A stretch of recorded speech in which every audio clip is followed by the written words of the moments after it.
Talbaan akkamitti fayyadamnaa indaannamoo akkam goonaa warri jettan ashamaa akkam jirtu hordoftoonni koo nagaa waaqayyo sinifaa baay'atu akkam isaati kana geessanii ani nagaa kooti sinis akka nagaa keessan taatan abdii guddaan qabaa sinis akkam jirtu fayyaa keessanii egaa waa'ee rifeensa irratti sin jalaa badee tanan ture dhugaa dubbachuuf mana madaami keessatti qoshii yeroo dhaabattee hojjettu natti ulfaatee sinifan hojjedhadhe gaaffii keessan har'ammoo siniif qabadhee dhufee tanan jira.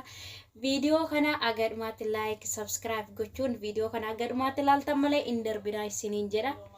Egaa har'a akkuma yaadatamu kanaan dura viidiyoo siniif dalagee tanan jira. Rifeensa keenya akkamitti dheereffannee shaashambaa jechuu qabna kan jiru irratti siniif hojjedheen jira yaadattu jechaadha. Gaaffii achi jalatti barreessitanii turtu. Har'ammoo mataa keessan akka rifeensa keessa seeran qabattanii jaarsa keessanillee yeroo hirmtanitti qarshii gatii wiigii maal kan jedhaniin jira mitire gatii wiigii waddadeeraa kana abbaa manaa keessan hin dhamaasinaayi hin rakkisinaayi jedhee tana siniif qabadhee dhufe maarree sinis immoo asumaan laayikii gootanii waan ani jedhe kanatti akka lamaan hordoftanitti fayyadama isiniin jedha. Dhugaa dubbachuu fi qanuma siniifan hojjedha jee torbee lama darbee natti fakkaate viidiyoo san jalatti koomentii hedduutu barraa'ee jira jechaadha. Garuu argeen ture sin jala callisu kootiif immoo dhiifama naa godhaayi. Dhugaa dubbachuu fi viidiyoo yeroo hojjennutti osuma hojjennu waraabna sila ta'eef viidiyoo immoo yeroo baatu hojjechaa sittiin toluu saniifan viidiyoo siniif dalaguu didee na of kalchaa sinin jedha. Gaaffii baay'ee jalatti barraa'ee jechaadha. Egaa yeroo gabaabaa keessatti akkamitti rifeensa keenya dheereffachuu dandeenya kan jedhu siniif dalageen jira. Gaaffilee achi jalatti barraa'an keessaa talbaa akkuma itti godhannee miicannaa kan jedhu sin jira. Talbaa yoo daanne rakkoo qabaa kan jedhu sin jira. Wantoota baay'ee achi keessatti barraa'ee jira jechaadha. Egaa talbaan biyya arabaa injiraa'ee kan jedhus injira. Ijoollee baay'ee koomentii jalatti barreessaa ture sila ta'eef koomentii keessa laalee tanan dhufe. Talbaan biyya arabaa injira jechaadha. Talbaadha kun amma fakkeenyaaf yoo isinitti mul'ate talbaadha kun hin beektu tanan hasaaba. Talbaan injira siit jedhama arabiffaan. Arabiffaan akkam beekutti siit jedhama. Kanuma suura kaafattanii jechaadha. YouTube irrallee sinifan suura isaa sinifan postoota achumarras iskiriinii shut godhadhaati itti agarsiifadha madaamii keessa sinifaa bittu ishee. Dhugaa dubbachuuf hedduu na fayyade jechaadha talbaan anaanii akka kootti. Talbaan baay'ee tokko na fayyade sinis immoo itti fayyadama keessattuu warroonni rifeensi keessan jajjabaatu sirraggisee filamuullee sin dhoowwu baay'ee siniif lallaafisa. Rifeensa koo waan baay'ee fayyadamee arge garuu akka talbaa na fayyade. Ina agarri waan itti fayyadame kanammoo sinis itti fayyadamaa ishee. Innaa gara gaaffii keenyatti yoo deebinuu tokkoffaa talbaan yoo daanne talbaa daakuu hin daakina akkasumatti amma siniifan dalaga talbaa bichaan dibadha. Har'a rifeensa torbee lamaan darbe keessaa muuzii fi talbaa walitti makee dibadhe. Har'a garuu talbaa bichaan dibadha. Talbaa fi zayituunii bichaan dibadha. Akka itti fayyadamu hin laaltu jechaan. Innaa ani talbaa ammamitti gootee dhiqattaa minamina wantoonni jedhus kaa'ee jira. Talbaan hin daakina akkanumatti jechaadha. Yeroo daffee keessatti ximbeebdoo jechaadha keessa xaffaftanii booda inniyyuu akka kireemitti furdata jechaadha. Kireemi isaas mataa keessanitti godhatu. Lammata immoo gaaffii keessanii talbaa maal gaaffiin keessan kanan biraa dagadhe yoo ammamitti godhattee dhiqattaa na ani sa'aatii waanan qabuuf iyyuu jarri koo mana keessa hin jiranii sa'aatii 2 sa'aatii 3 sin sa'aatii 2 tokko walakkaa sootti godhattanii dhiqattanii baay'ee gaariidha jedheen hasaabaa. Egaa gaaffiin keessan kanumaa talbaa immoo kan daakuun barbaachisu erga keessa xaffaftanii booddee jechaadha. Fuula keessan fayyadamu fuula keessan xarreeqa waan godhuufu talbaa erga xaffaftanii eenyusaa zuumisaa mataa dibattanii booda xaffaftanii daakati fuula dibadhaa malee rifeensa keessa siniif hin ba'u yoo daattan jechaadha. Xiffifi isa bichaan iyyuu siniif gaadhaa siniin jedha. Egaa amma gara talbaa ho'isuutti geenya akkamitti talbaa bichaa akkamitti fayyadamtaa seenaa sirra gediyyaa warroota jettanii fi muuzii malee talbaa bichaa akka itti fayyadamu waliin guys amma rifeensa keenyallee walitti qabannee akka koshiina seenufan sila ta'ee fi inna amma akka itti dafifannu amma itti godhana rifeensa keenyatti warra jettanii fi siniin jedha amma na duuka bu'aa guys inna kamera na zorsa mala manka kana jecha manka kana tokko warra rifeensi keessanii yabbuu ta'e anki yaagas kana kenna miti rifeensa warra yabbuu ta'e manka lamatti godhadha ani manka tokkotti godhadhe video kameraan garagashee isinitti agarsiisa ishee dhugaa fayyadamaa natu isiniin guys kunoo bishaan saasii talbaa bichaa waan fayyadamuuf kunoo la talbaa fi qorofudii warri qorofudii qabdan si qorofudii sinii magarsaa manka tokko fi manka tokko itti godhadhe jechaadha nam manka tokko itti godhadhe mataan koo baayyee yabbuu miti manka tokko itti godhadhe qorofudii ittiin dabalee booda waa furdatuuf iyyuu bishaan xiqqoo ittiin baayisee sinis akkasumatti bishaan hin baayisinaa siniin jedha egaa amma dibannutti na wajjin turaa waliin turraa amma reefuun irra godhe sila ta'eef ganaa daffaa yeroo daffee sinitti agarsiisaa ishi guys kunoo daffaa jira jechaadha kunoo laala daffaa jira ammayyuu furdanne sirriitti ganaan eege jechaadha asinis akkanumatti mana keessanitti godhadhaa dhugaa dubbachuu fi baay'ee si fayyada har'a talbaa bichaa isa hin daanna jettan immoo sinitti agarsiisaa aga dhumaatti na hordofaa ishee maalifan kana sinin jedhe yeroo xaffaftanii chaadha eenyusaa jalatti ogguwaa keessa daattanii fuula keessan dibachuu dandeessu ani garuu daake miti akkatan daffisee in daffifama chaadha yeroo daffee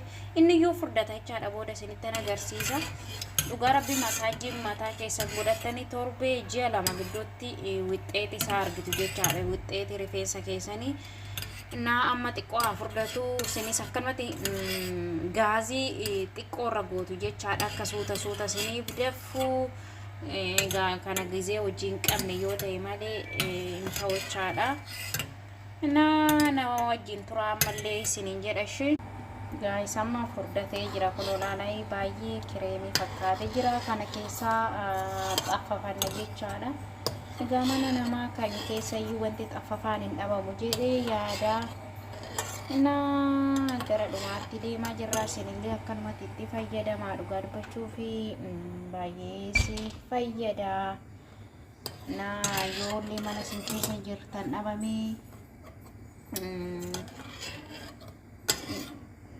neetidha madaami keessanii nu bitaa jedhaaniti itti fayyadamaa himaan kan bakka maqaan mataan keessan tokkoffaa warroota jajjabaatuuf jechaadha warra rifeensi nuu filamuu didee baay'ee jabaataa jettanii fi baay'ee sin gargaara talbaan jechaadha baay'ee siniif lallaafisa dhugaa dubbachuu fi na warroonni dheereffachuu barbaadanillee ani waan baay'ee fayyadame kan akka isa kanaa na fayyadee hin jiru jechaadha kan akka talbaa na hundi keessaniyyuu itti fayyadamaa waan irraa fayyadame tokko isinis fayyada jedheetumanii isiniif hojjedha namoo warroonni hin daannamoo akkamitti itti fayyadamnaa sa'aatii manaamna jettanis immoo sa'aatiiruma qabdanii kuni bu'aasiin rakkisu miti isiniin jedha ishii nama keessa xaffafannee aanuu qorru erga nuu qorreen booda zayituunii qabdu miti mana keessatti isa itti dabalaa jechaadha isa itti dabalaa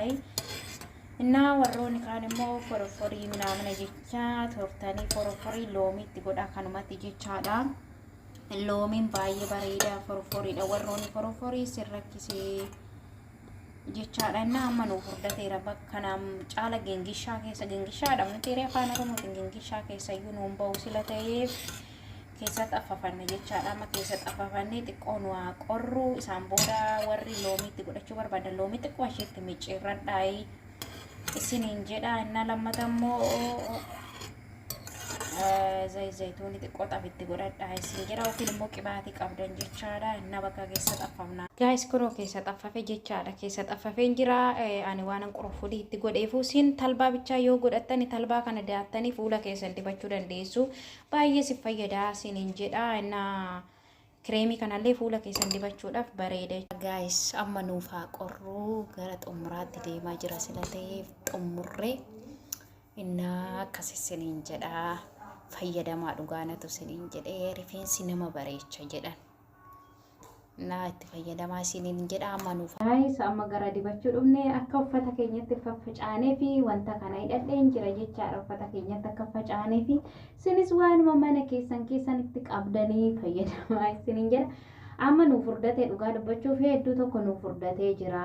Akka itti isinitti agarsiisuun beeku kaameraa bakka intimeetii keessa waan hin jiruuf iyyuu loomii fi zayituun itti godheetan hin jira. Isinillee akkanatti fayyadamaa isiniin jedha. Hamma gara dibachuutti deemna jechaadha. Innaa hundumti keessaniyyuu akkasitti itti fayyadamaa isiniin jedha. Amma waliin dibanna jechaadha. Adda sassaaqanne rifeensa keessan immoo ankiyyaama filuudhaaf illee naman dhibu jechaadha. Dhugaa dubbachuuf hedduu eenyu lallaafadha jechaadha. Baayyee yabbuu miti. Baayyee agas qicicin jedhu jechaadha. Isinillee akkasumatti itti fayyadamaa isiniin jedha. Guys, amma hin dibannaa.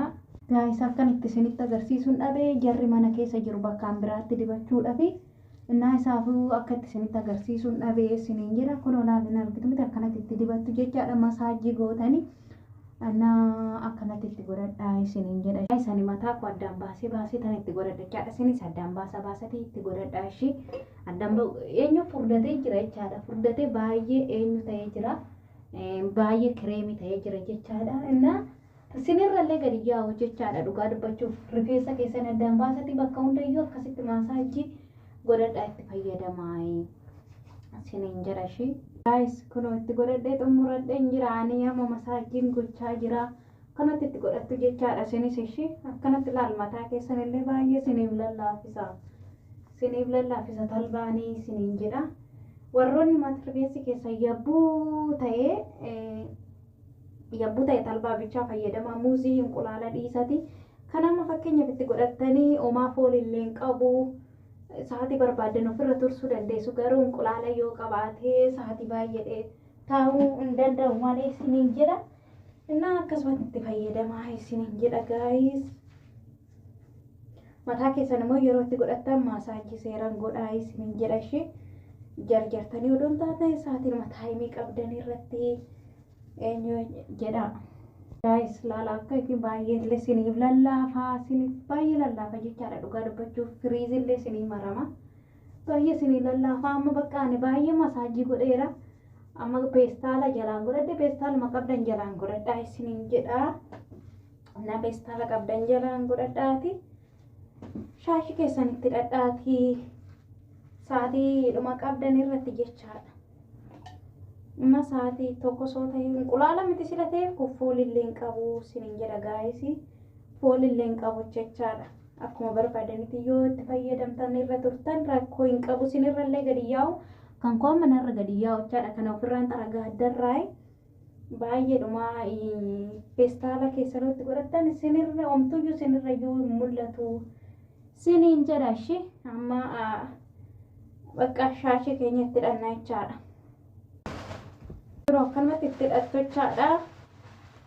Akkanumatti itti hidhattu peestaala keessanii bakka irraan immoo shaashii qabdan irraan hidhattu. Homaayyuu isinirra gadi yaa'u. Kiyyaamma takkitti gurra marree gadi yaa'u jechaadha. Innaa isinis akkanatti itti fayyadamaa. Ishee manuma madaamii keessatti itti fayyadamaa. Dhugaa sa'aatii tokkoon booda miiccadhaati. Amma shaashii irraan hidhadha. Akkanatti odoon taane shaashii irraan hidhadha. Isaan amma shaashii koo itti hidhadheen jira jechaadha.